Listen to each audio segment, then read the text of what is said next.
everyone, welcome back to my channel, and those who are new on this channel, please do not forget to subscribe our amazing channel. And in this lecture I'll discuss about the ligation. Ligation is what? Ligation is joining DNA molecules together. Means दो DNA molecule जब join होते हैं उस process को बोलते हैं ligation. Ligation is the final step for creating recombinant DNA molecule. Before starting the lecture, this is about me. I am Dr. Manisha Sinha, PhD from Jawaharlal Nehru University, New Delhi in plant microbe interaction. I have qualified CSIR, UGC, NET, JRF. Apart from that, I have qualified various national level entrance exam at BSc, MSc and PhD level. I have 8+ year research experience in biological sciences, 4+ year teaching experience and published couple of international research paper. Now let's start the lecture. And the topic is ligation. Ligation is what? Ligation is joining DNA molecules together. DNA molecules दो DNA fragment को जब join किया जाता है उस process को बोलते हैं ligation. मीन्स ligation के थ्रू दो DNA molecules ज्वाइन करते हैं and artificially recombinant DNA molecules generate करते हैं.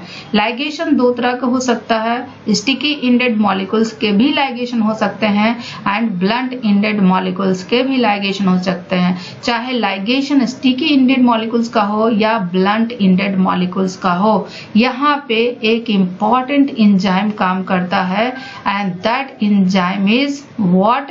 That enzyme is DNA ligase. DNA ligase की अगर बात करें तो DNA ligase sticky ended DNA molecules को भी ligate करता है and blunt ended DNA molecules को भी ligate करता है. But question is, what is the mode of action of DNA ligase? DNA ligase काम कैसे करता है? So this is the vector and this is the foreign DNA जिनको इस वेक्टर में क्लोन करना है. इस फॉरेन डीएनए को इस वेक्टर में क्लोन करने के लिए जो एंजाइम यूज होता है दैट इज डीएनए लाइगेज.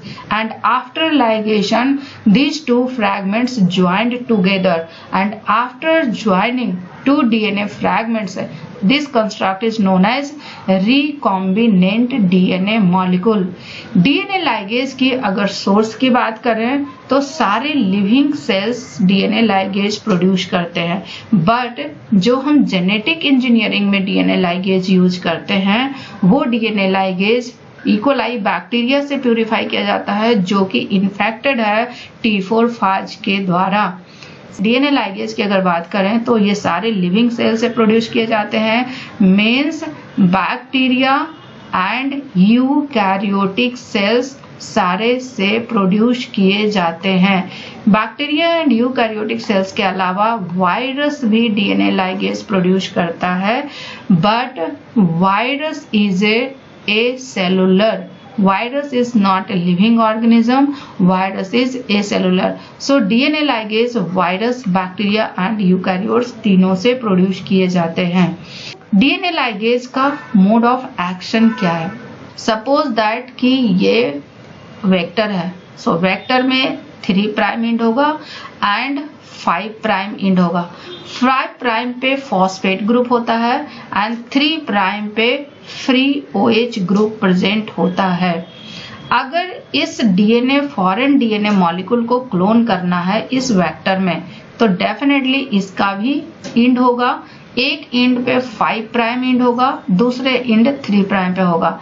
5' पे फॉस्फेट ग्रुप प्रेजेंट होगा एंड 3' पे OH ग्रुप प्रेजेंट होगा. डीएनए लाइगेज क्या करता है? जो फ्री फॉस्फेट है मीन जो 5' पे फॉस्फेट है और 3' पे OH है इन दोनों के बीच में बॉन्ड बनाता है और इस बॉन्ड को बोलते हैं क्या? इस बॉन्ड को बोलते हैं phosphodiester bond. But important point ये है डीएनए लाइगेज इस नॉर्मल 5' पे जो फॉस्फेट ग्रुप है और ये 3' OH है इसके बीच में फॉस्फोडाइस्टर बॉन्ड नहीं बनाता है. उसके पहले डीएनए लाइगेज क्या करता है? इस फॉस्फेट ग्रुप को, जो 5 प्राइम पे फॉस्फेट है, उसको एक्टिवेट करता है। और एक्टिवेट करने का जो प्रोसेस है, that process is known as adenylation. Adenylation. What is adenylation? It is the addition of AMP. Addition of what? Addition of AMP. AMP क्या है? Adenosine monophosphate. अब सवाल यह है कि डीएनए लाइगेज ये एडेनाइलाइलेशन करता कैसे है? सो this is the enzyme that is DNA ligase. अब ये डीएनए लाइगेज क्योंकि एंजाइम है तो डेफिनेटली ये प्रोटीन होगा, एंड प्रोटीन है तो इसका मतलब ये डेफिनेटली इसमें अमाइनो ग्रुप प्रेजेंट होंगे। तो जो अमाइनो ग्रुप होता है, उस अमाइनो ग्रुप पे एएमपी का अटैचमेंट होता है। क्या होता है? एएमपी का अटैचमेंट होता है। AMP is what? AMP is the adenosine monophosphate. इसमें 3 कंपोनेंट होंगे, एक तो एडिनिन होगा, दूसरा राइबोज शुगर होगा और तीसरा एक फॉस्फेट ग्रुप होगा। तो AMP is एडिनोसिन मोनोफॉस्फेट। अब इस एडिनोसिन मोनोफॉस्फेट का 2 सोर्स हो सकता है। एक सोर्स तो होगा ATP और दूसरा सोर्स होगा NAD+। ATP क्या है? ATP इज एडिनोसिन ट्राइफॉस्फेट, जो सेल्स का एनर्जी करेंसी होता है। दूसरा NAD+ निकोटिनामाइड एडिनिन डाइन्यूक्लियोटाइड, और NAD+ यूज होता है सेल्स में बेसिकली हाइड्राइड ट्रांसफर रिएक्शंस के लिए। किसके लिए यूज होता है? हाइड्राइड ट्रांसफर रिएक्शन के लिए ये यूज होता है। इट मीन्स कि AMP ATP में भी है और NAD+ में भी है। अब सवाल यह है कि ATP से कब आएगा AMP और NAD+ से कब आएगा AMP? ATP is the source for AMP in viruses and eukaryotes. Viruses and eukaryotes में ATP is the source for AMP. NAD+ की अगर बात करें, NAD+ बैक्टीरिया यूज करता है for the source of AMP. ATP कहाँ यूज होता है? वायरस एंड यूकैरियोट्स में। NAD+ यूज होता है बैक्टीरिया में। सो ये AMP अब जब इससे बाइंड कर जाएगा तो यहाँ पे डीएनए लाइगेज का एडेनाइलाइलेशन हो जाएगा। Means that enzyme is enzyme AMP। This is the AMP। अब ये एंजाइम के साथ AMP अटैच हो गया। अब ये AMP कहाँ भेजेगा? ये AMP भेजेगा ये जो फ्रैगमेंट के साथ 5 प्राइम फॉस्फेट ग्रुप है उस पे भेजेगा। सपोज दैट अगर इस डीएनए को लाइगेट करना है तो यहाँ पे जो फॉस्फेट हैं, इस फॉस्फेट पे क्या भेजेगा? AMP भेजेगा। कौन भेजेगा? DNA ligase. डीएनए लाइगेज पहले AMP अपने पास अटैच किया, देन अब उस AMP को भेजेगा इस फ्री 5 प्राइम फॉस्फेट पे। तो जैसे ही AMP अटैच हो जाएगा इस फ्री 5 प्राइम फॉस्फेट पे, इस 3 प्राइम OH पे लोन पेयर इलेक्ट्रॉन है। अब ये लोन पेयर इलेक्ट्रॉन इस फॉस्फोरस पे अटैक करेगा। फॉस्फोरस में हमेशा 4 बॉन्ड होता है। जैसे ही इससे बॉन्ड बनाएगा ये 5 बॉन्ड हो जाएगा। 5 बॉन्ड इज अनस्टेबल। सो ये ऑक्सीजन जो मोर इलेक्ट्रोनेगेटिव है इस बॉन्ड के इलेक्ट्रॉन को अपनी तरफ खींच लेगा और ये AMP अलग हो जाएगा। नाउ अब 3 प्राइम OH इस फॉस्फोरस के साथ बॉन्ड बनाएगा। सो दिस इज द बॉन्ड जो कि 2 फ्रैगमेंट्स को ज्वाइन करता है, and this is the mechanism of DNA ligase reaction. क्या है? DNA ligase reaction. One more important point, ये जो अमाइनो ग्रुप है, this amino group is from lysine of the enzyme. Lysine क्या है? लाइसिन एक अमाइनो एसिड है जो कि अमाइनो ग्रुप प्रोवाइड करता है for the transfer of AMP. So this is the mode of action of DNA ligase. DNA ligase is another enzyme of DNA metabolism that has been an important reagent in recombinant DNA experiment apart from restriction endonucleases. Different mechanism is the ligation of sticky ended molecules as well as ligation of blunt ended molecules. So पहले आते हैं sticky end molecules पे. दो DNA fragment है, this is the first and this is the second, और दोनों में after restriction digestion sticky end generate हुए हैं and this sticky end is complementary, क्योंकि ये दोनों फ्रैगमेंट जनरेट हुए हैं बाय सेम रेस्ट्रिक्शन इंडोन्यूक्लियेज, और सेम रेस्ट्रिक्शन इंडोन्यूक्लियेज यूज करेंगे तो फ्रैगमेंट्स क्या होंगे, कॉम्प्लीमेंट्री होंगे, और अगर फ्रैगमेंट कॉम्प्लीमेंट्री होंगे तो ये एनील कर जाएंगे बाई हाइड्रोजन बॉन्ड. सो जो कॉम्प्लीमेंट्री बेस पेयर होते हैं उनके बीच में हाइड्रोजन बॉन्ड बनेंगे, मीन्स A के साथ कॉम्प्लीमेंट्री बनाता है T एंड G के साथ कॉम्प्लीमेंट्री बनाता है C. एडिनिन और थाइमिन के बीच में हमेशा डबल बॉन्ड होता है, गुआनिन एंड साइटोसिन के बीच में हमेशा ट्रिपल बॉन्ड होता है. सो जैसे ही ये कॉम्प्लीमेंट्री बेस पेयरिंग बनेगा, मीन्स जैसे ही ये कोहेसिव एंड एनील हो जाएगा, ये यहाँ पे निक प्रोड्यूस हो जाएंगे, और इस निक को ज्वाइन करेगा कौन, इस निक को ज्वाइन करेगा DNA ligase by making phosphodiester bond. So sticky and को ज्वाइन करना आसान है. सो this is the blunt ended DNA molecule जिसको ज्वाइन करना है. ब्लंट एंडेड डीएनए मॉलिक्यूल्स को ज्वाइन करना थोड़ा डिफिकल्ट होता है, क्योंकि जो एंजाइम होते हैं इनको कैच होल्ड नहीं कर पाते हैं, बट इसकी इफिशिएंसी को बढ़ा सकते हैं by increasing the concentration of DNA molecule. क्या कर सकते हैं, डीएनए मॉलिक्यूल के कंसंट्रेशन को बढ़ा के ब्लंट एंड डीएनए मॉलिक्यूल को ज्वाइन कर सकते हैं. बट जो नॉर्मल कंडीशन कॉमन सिचुएशन आता है ड्यूरिंग क्लोनिंग, वो ये आता है कि वेक्टर जनरली स्टिकी एंडेड होते हैं, लेकिन जो फॉरेन डीएनए जिनको हमें क्लोन करना होता है वो ब्लंट एंड होते हैं, मीन्स यहाँ पे कोई भी कोहेसिव एंड नहीं होता है. और इन दोनों को क्लोन करने के लिए हम 3 अप्रोच यूज कर सकते हैं. पहला linker, second one is the adaptor and third one is the by using homopolymer tailing. अब इन तीनों का प्रोसेस क्या है, पहले हम लिंकर को समझते हैं. लिंकर की अगर बात करें तो लिंकर क्या है, it is the short piece of double standard DNA.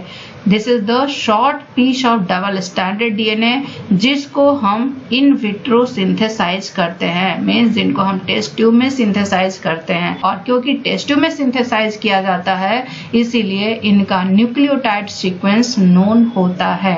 Means linker क्या है, linker is a short piece of double standard DNA जिनका न्यूक्लियोटाइड सीक्वेंस नोन होता है और ये टेस्ट ट्यूब में सिंथेसाइज किया जाता है. इसकी खास बात यह है कि ये ब्लंट एंड होता है, मीन्स दोनों एंड ब्लंट एंड होता है. इसमें कोई भी कोहेसिव एंड नहीं होता है, कोई भी स्टिकी एंड नहीं होता है. बट इसकी खास बात यह है कि इसमें रेस्ट्रिक्शन साइट्स प्रेजेंट होते हैं इस लिंकर के अंदर, और जब रेस्ट्रिक्शन साइट प्रेजेंट होते हैं तो इसको डाइजेस्ट करके हम इसको स्टिकी एंड्स जनरेट कर सकते हैं.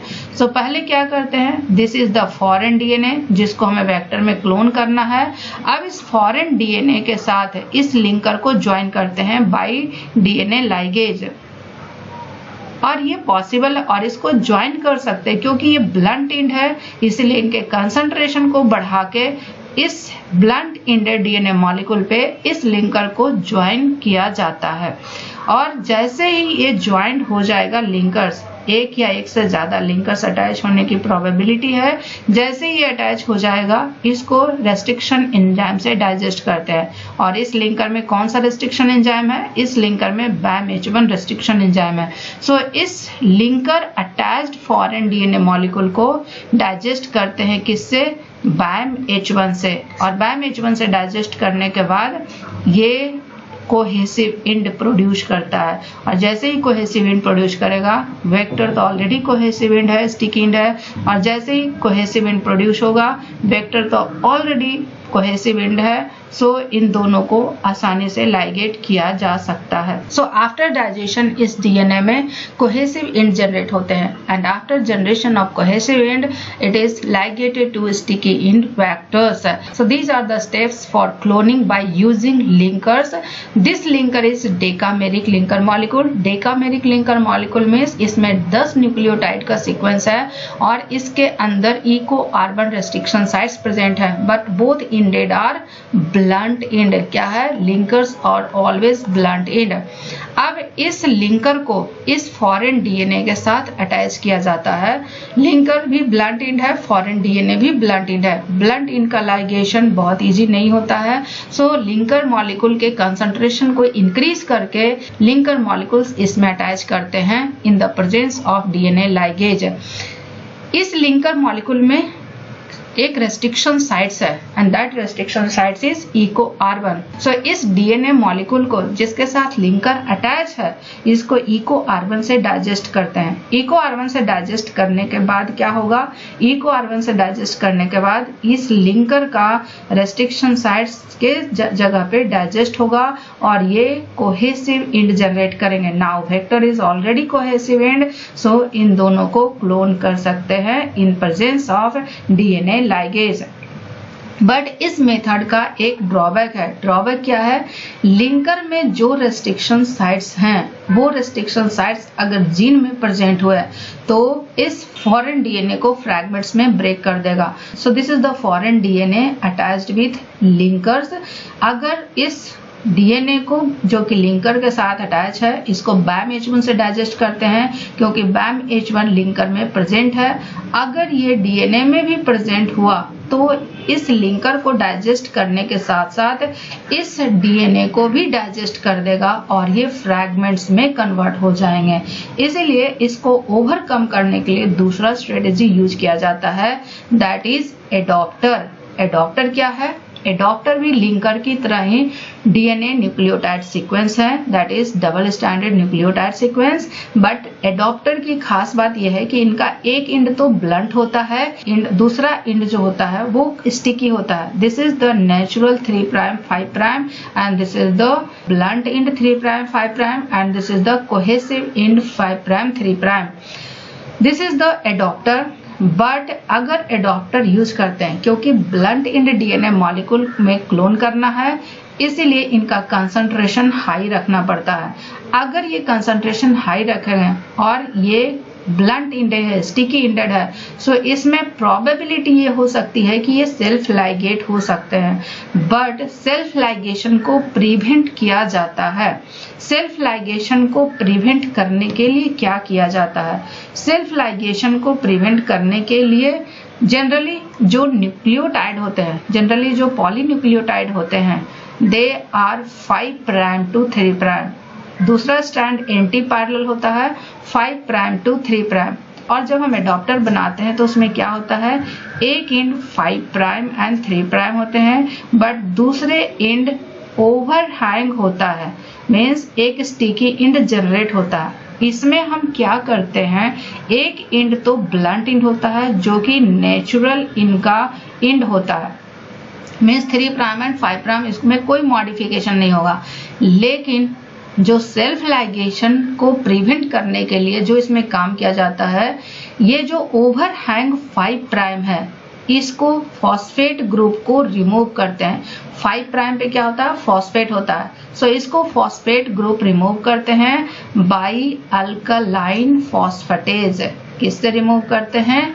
बाई अल्कलाइन फॉस्फेटेज से।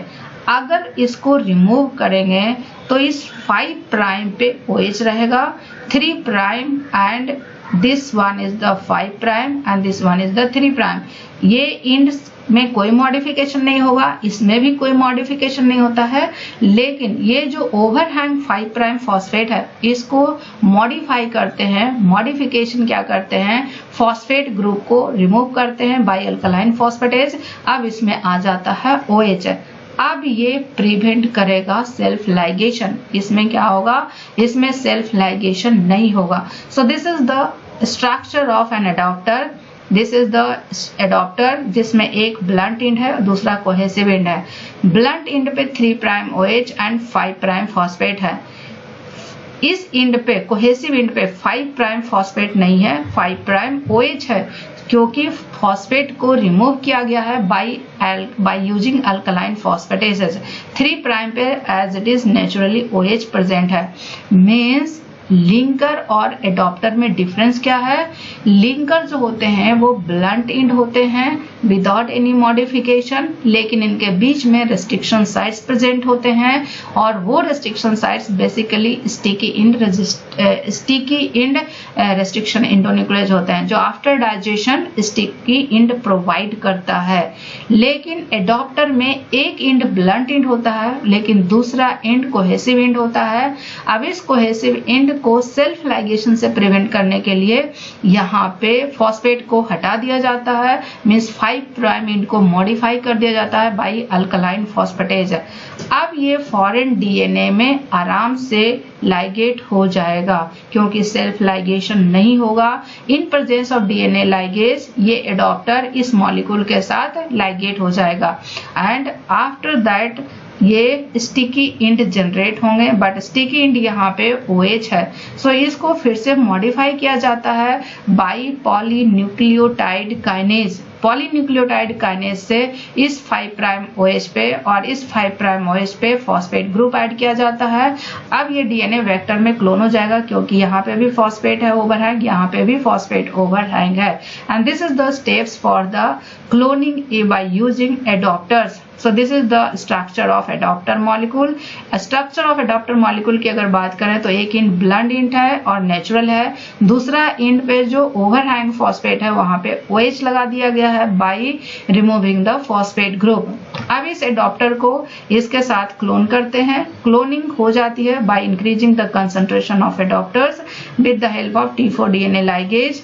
T4 DNA लाइगेज में AMP का जो सोर्स है वो क्या है? ATP है, क्योंकि T4 DNA लाइगेज वायरस का लाइगेज है। अब जैसे ही यहाँ पे लाइगेट हो जाएगा, यहाँ पे स्टिकी इंड जनरेट हो जाते हैं और इस वेक्टर जो कि स्टिकी इंड है इसमें क्लोन कर सकते हैं, इसमें लाइगेट, तो ये फ्रैगमेंट जिसमें स्टिकी इंड है वेक्टर में क्लोन हो जाता है। Now the third method is homopolymer telling.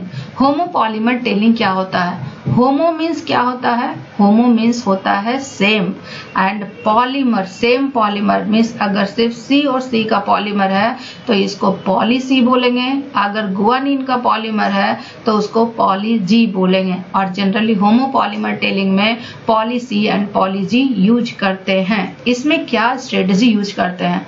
Foreign DNA को क्लोन करना है और जो वेक्टर है दोनों में होमोपॉलीमर टेलिंग अटैच किया जाता है।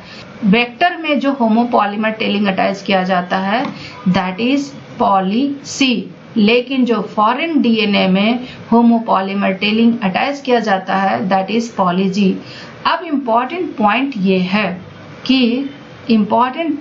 है होमोपॉलीमर टेल अटैच करने के लिए जो एंजाइम यूज किया जाता है दैट इज डिऑक्सी न्यूक्लियोटिडाइल ट्रांसफरेज, इसको टर्मिनल ट्रांसफरेज भी बोलते हैं। सो जनरली जो वेक्टर में होमोपॉलीमर टेल अटैच करते हैं दैट इज पॉली C और फॉरेन डीएनए में जो होमोपॉलीमर टेल अटैच करते हैं that is poly G। But point यहाँ पे ये है कि दोनों का लेंथ सेम नहीं होता है, मीन्स वेक्टर का होमोपॉलीमर टेल और फॉरेन डीएनए का होमोपॉलीमर टेल सेम नहीं होता है। जब ये अलाइन होता है तो यहाँ पे कुछ न कुछ गैप रह जाते हैं और इस गैप को फिल करने के लिए क्लेनोपॉलीमरेज यूज किया जाता है और जैसे ही ये गैप फिल हो जाता है डीएनए लाइगेज के थ्रू दोनों को ज्वाइन कर दिया जाता है। सो this is homopolymer telling. So this is all about ligation and different method of ligation we have discussed. First one is the linker, second one is the adopter and third one is the homopolymer tailing. So stay tuned for the next lecture.